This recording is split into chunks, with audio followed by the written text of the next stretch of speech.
जेके Yadav films present. नमस्कार प्रणाम, हम यहाँ सबके छोटका प्रिंस बजे छी। हमरा जितना भी मिथिला समाज के चाचा चाची भैया भाभी नाना नानी जितना भी छिए सब अपना घर में रहियो, मुंह में मास्क लगाइयो, हाथ में सैनिटाइजर लगाइयो।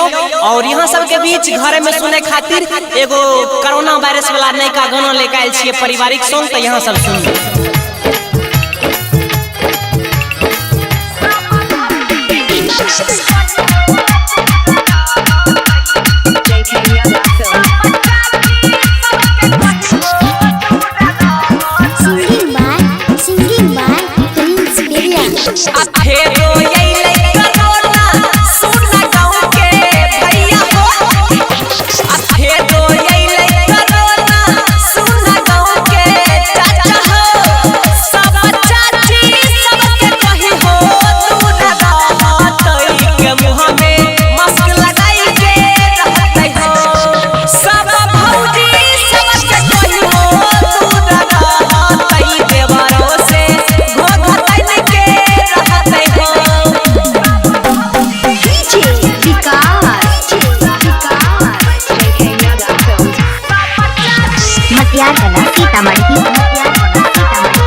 JK Yadav Films